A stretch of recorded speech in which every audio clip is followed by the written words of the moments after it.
മഹല്ലുകളെ സമസ്തയ്ക്ക് കീഴിലാക്കാൻ, മഹല്ലു ജമാഅത്തുകളിൽ സമസ്ത അംഗീകരിക്കുന്ന കമ്മിറ്റികൾ മാത്രം വരാൻ, സമസ്ത അംഗീകരിക്കുന്നവർക്ക് മാത്രം മഹല്ലുകളുടെ ഭരണസാരഥ്യത്തിലേറാൻ, മഹല്ലുകളെ അംഗീകരിക്കുന്നതിൽ സംഘടനയെ ബന്ധപ്പെടുത്തുന്ന ഒരു പ്രവർത്തനത്തിലേക്ക് സമസ്ത കേരള ജംഇയ്യത്തുൽ ഉലമ അന്ന് തിരിഞ്ഞിരുന്നേയില്ല. ഇപ്പം അങ്ങനെയല്ല. മഹല്ലുകൾ സ്വന്തമാക്കുകയാണ്. മഹല്ലുകൾ സ്വന്തമാക്കുന്നത് എങ്ങനെ? ചെറുതായി ചിന്തിച്ചാൽ പോരെ എന്റെ ബഹുമാനപ്പെട്ട വിശ്വാസികളെ കാര്യം. ഇതിനെ ഗൗരവതരമായി നമ്മൾ ആലോചിക്കണം.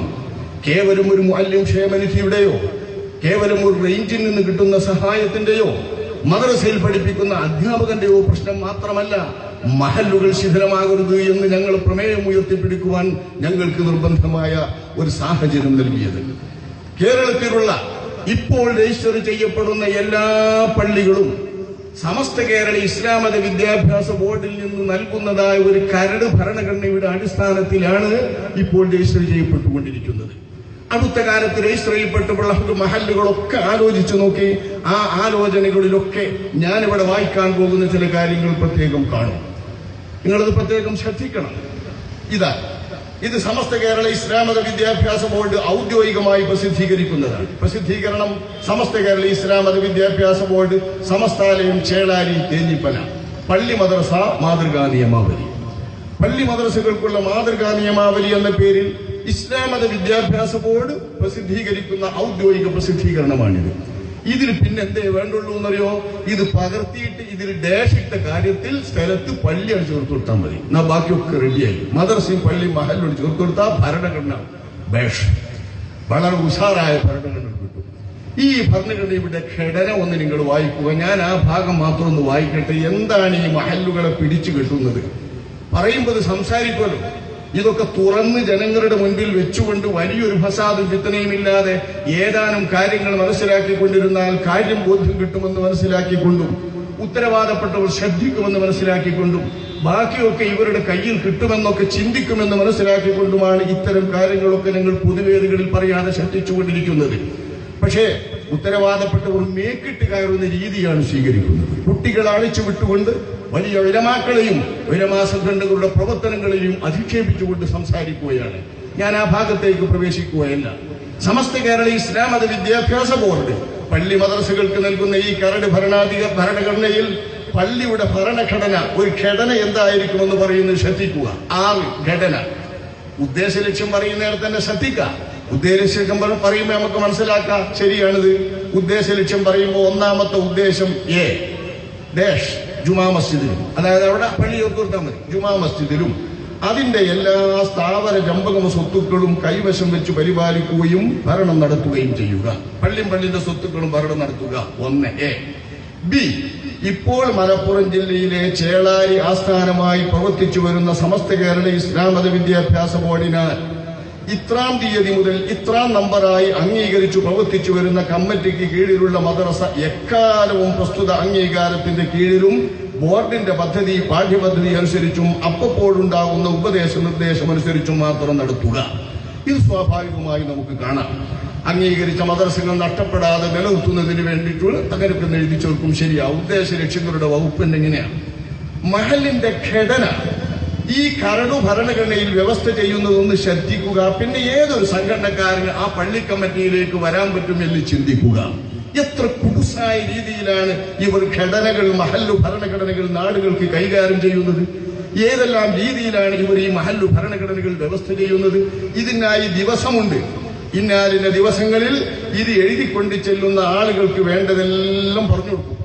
രജിസ്റ്റർ ചെയ്യാൻ ഉദ്ദേശിക്കുന്ന സംഘങ്ങളുടെ കരട് നിയമാവലി എല്ലാ തിങ്കൾ, ചൊവ്വ, ശനി ദിവസങ്ങളിലും പരിശോധിച്ച് ശരിയാണോ എന്ന് നിജപ്പെടുത്തി കൊടുക്കുന്നതാണ്.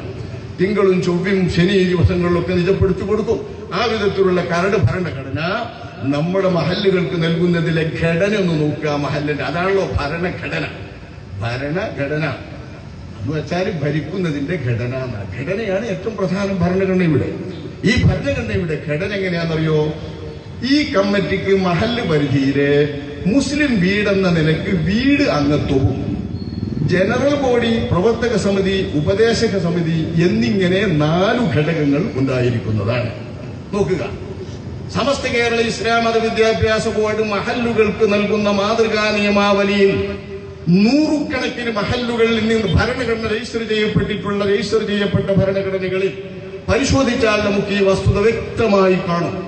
എന്താണാലും ഒന്ന് മഹല്ലിലെ വീട് അംഗത്വം, രണ്ടാമത്തത് ജനറൽ ബോഡി, മൂന്നാമത്തത് പ്രവർത്തക സമിതി, ഇവയെ നിയന്ത്രിക്കുന്ന ഒരു ഉപദേശ സമിതി. ഈ 4 തലങ്ങളാണ് ഘടന.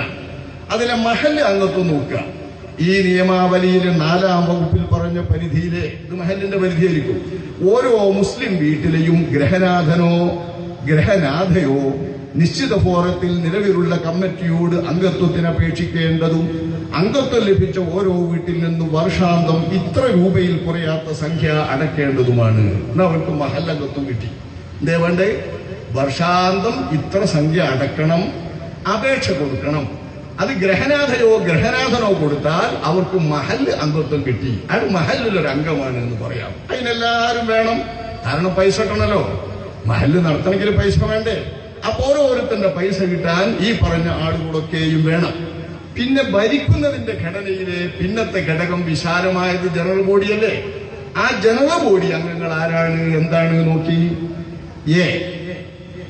07-ാം വകുപ്പിൽ പറഞ്ഞ വീട്ടിലെ സ്ഥിരതാമസക്കാരനും, നമ്മൾ ഈ പറഞ്ഞ സ്ഥിരതാമസക്കാരൻ മഹല്ലംഗത്വം കൊടുക്കുന്ന വീട്ടിലെ സ്ഥിരതാമസക്കാരനും വിശ്വാസപരമായി അശ്അരി, മാതുരീദി എന്നീ രണ്ടാലൊരു വഴിയും അനുഷ്ഠാനപരമായി ശാഫിഈ മദ്ഹബ് സ്വീകരിക്കുന്നവരും. ഇതെല്ലാ സുന്നികളും എഴുതാറുണ്ട്. കാരണം സുന്നി എന്നാൽ ഇതാണ്. അശ്അരി, മാതുരീദി രണ്ടാലൊരു സരണി, 4-ാലൊരു മദ്ഹബും എന്നാണ് വിശാലതയുള്ള സുന്നികളൊക്കെ എഴുതുക. ഇവർ ശാഫിഈ മദ്ഹബ് മാത്രം എഴുതിയത് ഷാഫിഈ മദ്ഹബുകാരുള്ള സ്ഥലമായതുകൊണ്ടായിരിക്കും. ആവട്ടെ, ഇതനുസരിച്ചുള്ളത് എന്ന് പറഞ്ഞു കഴിഞ്ഞ ശേഷം 5G-യിൽ പറഞ്ഞ സമസ്ത കേരള ജംഇയ്യത്തുൽ ഉലമായുടെ ആദർശമനുസരിച്ച്, എന്താ 5G-യിൽ പറഞ്ഞ സമസ്ത? 5G-യിൽ പറഞ്ഞ സമസ്ത ഞാൻ വായിക്കാം. അതാണ് ഏറ്റവും പ്രധാനപ്പെട്ടത്. 1925-ൽ സ്ഥാപിച്ചു. സൊസൈറ്റീസ് രജിസ്ട്രേഷൻ ആക്ട് പ്രകാരം കോഴിക്കോട് ജില്ലാ രജിസ്റ്റർ ഓഫീസിൽ 1934-35 1-ാം നമ്പറായി രജിസ്റ്റർ ചെയ്ത് പ്രവർത്തിച്ചു വരുന്നതും ഇപ്പോൾ കോഴിക്കോട് ഫ്രാൻസിസ് റോഡ് ആസ്ഥാനമായി പ്രവർത്തിക്കുന്നതുമായ സമസ്ത കേരള ജംഇയ്യത്തുൽ ഉലമായുടെ ആദർശമനുസരിച്ച് അഹ്ലുസുന്നത്തി വൽ ജമാഅത്തിന്റെ ആശയാദർശങ്ങൾ മഹല്ലിൽ പ്രചരിപ്പിക്കുക. ഉദ്ദേശം പറഞ്ഞിടത്ത് FG എന്ന് പറയും. G 5G 5-ാം വകുപ്പിലെ G ഉപവകുപ്പിൽ പറയുന്ന സമസ്ത ഇതാണ്. സമസ്തയുടെ ആശയാദർശം, അതായത് ഫ്രാൻസിസ് റോഡിലെ EK സമസ്തയുടെ ആശയാദർശം അനുസരിച്ചുകൊണ്ട് സുന്നിയാകണം. അത് ജനറൽ ബോഡി അംഗത്തിനുള്ള വ്യവസ്ഥയാണ്. 5G-യിൽ പറഞ്ഞ സമസ്ത കേരള ജംഇയ്യത്തുൽ ഉലമായുടെ ആദർശമനുസരിച്ച് അഹ്ലുസുന്നത്തി വൽ ജമാഅത്തിൽ അടിയുറച്ച് വിശ്വസിച്ച് പ്രവർത്തിക്കുന്നവരും അതതു കാലത്തെ കമ്മിറ്റി നിശ്ചയിക്കുന്ന വാർഷിക വരിസംഖ്യ അടച്ച് നിശ്ചിത ഫോറത്തിൽ നിലവിലുള്ള കമ്മിറ്റിയോട് അപേക്ഷിച്ചവരിൽ ഉത്തമ വിശ്വാസത്തോടെ കമ്മിറ്റി അംഗീകരിക്കുന്ന 18 വയസ്സ് പൂർത്തിയായ ഓരോ പുരുഷനും കമ്മിറ്റിയുടെ ജനറൽ ബോഡി അംഗങ്ങളാകാവുന്നതാണ്.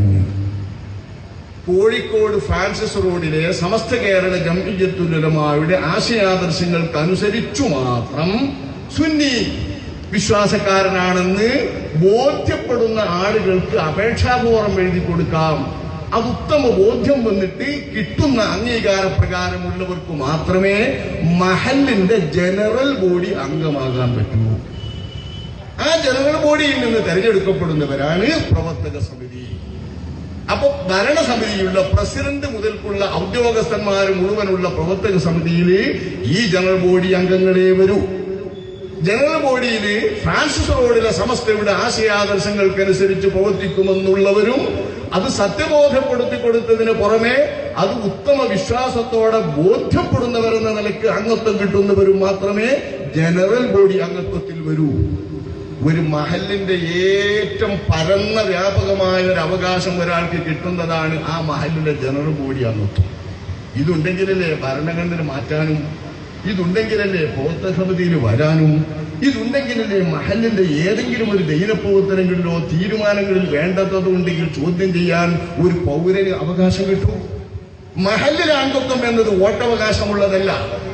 മഹല്ലിലെ അംഗത്വം എന്നതിന് ഒരു സമിതിയുമില്ല. മഹല്ലിലെ അംഗത്വമുള്ള ആൾക്ക് ഒരു പ്രത്യേക വേദിയുമില്ല.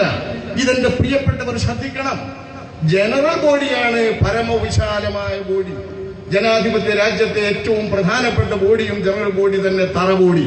ഈ തറ ബോഡിയിൽ തന്നെ ഫ്രാൻസിസ് റോട്ടിലെ സമസ്ത കേരള ജംഇയ്യത്തുൽ ഉലമയുടെ ആദർശമനുസരിച്ച്, വിശ്വാസമനുസരിച്ച്, തീരുമാനമനുസരിച്ച് എന്നു തന്നെ അംഗീകരിച്ചിട്ടുള്ള ആളുകൾക്ക് അംഗത്വം കിട്ടൂ ഏത് മഹല്ല് മുസ്ലിമീങ്ങളിലും എന്ന് പറയുന്നു. അതിൽ നിന്ന് തെരഞ്ഞെടുക്കപ്പെടുന്നവരാണ് പ്രവർത്തക സമിതി. ഇതിലെല്ലാത്തിലുണ്ട് ആ ജി വകുപ്പ്, 5G വകുപ്പ്. 5G വകുപ്പ് കിട്ടിയിട്ടുള്ള കളിയില്ല. ഇനി നോക്കിക്കോളി, 5G വകുപ്പിന്റെ പൗറ് ഉപദേശ സമിതി. മൂന്നാമത്തെ നാലാമത്തെ ഒരു ഘടകമുള്ളത് അതല്ലേ മഹല്ലംഗത്വം. അതിനൊരു സമിതി ഇല്ല. അത് മെമ്പർഷിപ്പ് കൊടുക്കുന്ന എല്ലാവർക്കും മഹല്ലംഗത്വമുണ്ട്. അവിടെ മറമാടാം, നിക്കാഹ് ചെയ്ത് കൊടുക്കാം, ഇങ്ങോട്ട് വലിയ കിട്ടുന്നതൊക്കെ വസൂലാക്കാൻ പറ്റുന്ന എല്ലാ ആനുകൂല്യം അവർക്കുണ്ട്. മഹല്ല് മറമാടുമ്പോൾ കിട്ടും, നിക്കാഹിന് പള്ളിക്ക് സംഭാവന കിട്ടും. അങ്ങനെ എന്ത് കിട്ടുകയാണെങ്കിലും പള്ളിക്ക് കിട്ടേണ്ടത് ഇങ്ങോട്ട് കിട്ടുന്ന എല്ലാ അംഗത്വവും നാട്ടിലെ എല്ലാ പ്രവർത്തന പരിധിയിലെ പൗരന്മാർക്കുമുണ്ട്. പക്ഷെ മഹല്ലിന്റെ കമ്മിറ്റിയുടെ തീരുമാനങ്ങളിലോ നയങ്ങളിലോ ഇടപെട്ട് സംസാരിക്കാനുള്ളവർക്ക് ഏറ്റവും ചെറിയ അംഗത്വം എന്ന ജനറൽ ബോഡി അംഗത്വം ഫ്രാൻസിസ് റോഡിലെ സമസ്തയെ അംഗീകരിക്കുന്ന സമസ്തക്കാരന് മാത്രമേ കിട്ടുള്ളൂ എന്നും ആ ജനറൽ ബോഡിയിൽ നിന്ന് തെരഞ്ഞെടുക്കപ്പെടുന്നവർക്ക് പ്രസിഡന്റും വൈസ് പ്രസിഡന്റും മറ്റുമായിട്ടുള്ള ഭരണസമിതിയിൽ അംഗത്വം കിട്ടുകയുള്ളൂ എന്നും വ്യവസ്ഥ ചെയ്യുന്ന ഒരു മഹല്ലു ഭരണസമിതി എങ്ങനെയിരിക്കും എന്ന് നിങ്ങൾ വിലയിരുത്തുക. ഇത് എപിക്കാർക്ക് സമ്മതമാകുമോ? ഇത് മറുപക്ഷത്തുള്ള ഏതെങ്കിലും സംഘടനക്കാർക്ക് സമ്മതമാകുമോ? ഇത് പാസാക്കിയിട്ടുള്ള ഒരു നാട്ടിൽ പ്രശ്നം വരുമ്പോൾ പിന്നെ അവിടെ സംഘടനവും കുഴപ്പവും വരാതെ നടക്കുമോ? ശിഥിലത പിന്നെ എങ്ങനെയാണ് മഹല്ലിൽ വരാതിരിക്കുക? എങ്ങനെയാണ് കുഴപ്പമുണ്ടായി പള്ളികൾ പൂട്ടപ്പെടാതിരിക്കുക? ഇതിനെ ചോദ്യം ചെയ്തുകൊണ്ട് ആൾക്കാർ രംഗത്ത് വരുമ്പോൾ ഞങ്ങൾക്ക് മെമ്പർഷിപ്പ് കിട്ടണം, ഞങ്ങൾക്ക് ജനറൽ ബോഡി അംഗത്വം കിട്ടണം, ഞങ്ങൾക്ക് ബോധസമിതി അംഗത്വം കിട്ടണം എന്നുള്ളവർക്ക് അവരതിനു വേണ്ടി പരിശ്രമിക്കുമ്പോൾ കുഴപ്പം വരേണ്ടല്ലേ? പള്ളി കൂട്ടേണ്ടി വരൂലേ? ഈ ഉപദേശ സമിതി ആ പിന്നൊത്തിരി ഘടന. ഈ ഉപദേശ സമിതിയോ 5G, അതിനത് ഫ്രാൻസിസ് റോഡിലെ സമസ്ത. ഈ 5Gയിൽ പറഞ്ഞ സമസ്ത കേരള ജംഇയ്യത്തുൽ ഉലമായുടെ 2 പ്രതിനിധികൾ ഉപദേശ സമിതി അംഗങ്ങളായിരിക്കുന്നതാണ്. ഉപദേശ സമിതി അംഗങ്ങൾക്ക് പ്രത്യേക കാലാവധി ഇല്ലാത്തതും ഏത് കാലവും തെരഞ്ഞെടുത്താൽ പിന്നെ ഓലെന്നെ ഉപദേശ സമിതി മരിക്കോളാം. സമസ്ത മുഷാവറയുടെ അനുമതിയോടെ മാറ്റാവുന്നതും വരുന്ന ഒഴിവുകൾ നികത്താവുന്നതുമാണ്. മുഷാവറ ഇടപെട്ടല്ലാതെ ഉപദേശ സമിതി മാറ്റാൻ പറ്റില്ല. കാര്യങ്ങളുടെ കടപ്പൊക്കെ ഉപദേശ സമിതിയുടെ കയ്യിൽ. ഈ ഭരണഘടന മാറ്റാൻ പോലും ഭരണഘടനാ ഭേദഗതിയുടെ വകുപ്പിൽ പറയുന്നത് ഭരണഘടന മാറ്റാനുള്ള അവകാശത്തിൽ പോലും എന്താ പറയുന്നത് എന്നറിയുന്നത്? ഭേദഗതികൾ, 24 ഭേദഗതികൾ. ഈ ഭേദഗതി ഇത്ര ആളുകളുള്ള ജനറൽ ബോഡിക്ക് മാറ്റാം. ആരാ ജനറൽ ബോഡിയിൽ? സമസ്തക്കാര് മാത്രം. ഫ്രാൻസിസ് റോഡിലെ സമസ്തക്കാരായി അംഗീകരിക്കുന്നവർ മാത്രമുള്ള ജനറൽ ബോഡിയിലെ വിളിച്ചുകൂട്ടുകയോ അല്ലാത്ത പക്ഷം അജണ്ടയിൽ ഉൾപ്പെടുത്തി സാധാരണ ജനറൽ ബോഡി യോഗത്തിൽ അവതരിപ്പിക്കുകയോ ചെയ്യേണ്ടത്. എന്നിട്ട് 8ാം നമ്പർ പറഞ്ഞ അംഗങ്ങളിൽ 3 ഭാഗത്തിന്റെ അംഗീകാരം ഉണ്ടായാൽ ഭരണഘടനാ ഭേദഗതി വരുത്താം എന്ന് ഭേദഗതിയിൽ കുറിച്ച ശേഷം. എന്നാൽ 5F, അത് ഈ പറഞ്ഞ എന്നെ ഇതിന്റെ അപ്പുറത്തെ 5F, 5G, H, 10, 11 വകുപ്പുകൾ ഒരു കാരണവശാലും മാറ്റാനും പാടില്ല. അതായത് സമസ്തയുടെ മുഷാവറയുടെ അംഗങ്ങളെ ഉപദേശ സമിതിയാക്കി നിശ്ചയിക്കുന്നതും സമസ്ത അംഗങ്ങൾക്ക് മാത്രമേ ജനറൽ ബോഡി അംഗത്വം ഉള്ളൂ എന്ന് പറയുന്നതും ഇതിന്റെ എല്ലാ ഈ മദ്രസകളും അതിന്റെ പള്ളികളൊക്കെ സമസ്ത കേരള ജംഇയ്യത്തുൽ ഉലമായ്ക്ക് മാത്രം ബന്ധപ്പെട്ടതും അവകാശപ്പെട്ടതുമാണെന്ന് പറയുന്ന വകുപ്പുകൾ മാത്രമാണ് ഭേദഗതി ചെയ്യാൻ പോലും പാടില്ലാത്ത വകുപ്പുകൾ. ബാക്കി നാട്ടുകാരായിട്ട് ബന്ധപ്പെട്ടതൊക്കെ ഓർക്ക് മാറ്റാം. സമസ്തയായിട്ട് ബന്ധപ്പെട്ടത് നാട്ടുകാർക്ക് മാറ്റാൻ പറ്റില്ല എന്ന് എഴുതി കൊടുക്കുന്ന ഈ ഭരണഘടനയല്ലേ കൂട്ടരെ മഹല്ലുകളിലൊക്കെ രജിസ്റ്റർ ചെയ്യുന്നത്? ഇത് മഹല്ലിനെ സ്വന്തമാക്കലല്ലേ? സംഘടനാവൽക്കരിക്കലല്ലേ? ഈ കെ വിഭാഗം സമസ്തയുടെ കീഴിൽ മാത്രം നമ്മുടെ എല്ലാ മഹല്ലുകളെയും രജിസ്റ്റർ ചെയ്തുകൊണ്ട് ഇത് നാട്ടുകാരറിയോ കൂട്ടരെ? ഇത് കേൾക്കുമ്പോൾ തന്നെ കേൾക്കുന്ന നാട്ടുകാർ വിചാരിക്കും ഇങ്ങനെയൊക്കെ ഉണ്ടോ? നാട്ടിൽ രജിസ്റ്റർ ചെയ്ത ഭരണഘടനയ്ക്ക് അത് വായിച്ചു നോക്കി അടുത്ത കാലത്ത് രജിസ്റ്റർ ചെയ്തത്. ഇവർ ഭരണഘടന കരട് ഭരണഘടന കൊടുക്കാൻ തുടങ്ങിയ ശേഷം സമസ്ത കേരള ഇസ്ലാം മത വിദ്യാഭ്യാസ ബോർഡ് ഔദ്യോഗികമായി പ്രസിദ്ധീകരിക്കുന്നതാണിത്. ഈ കരട് ഭരണഘടന അനുസരിച്ച് രജിസ്റ്റർ ചെയ്യപ്പെട്ട പള്ളികളുടെ മുഴുവൻ നിലപാടിതാണ്. ഇവിടെ പിന്നെ വേറൊരു സംഘടനയ്ക്ക് ഒരു നിലയിലും ചെല്ലാനുള്ള അവകാശമില്ല, വോട്ടവകാശമില്ല, അംഗത്വം കിട്ടാൻ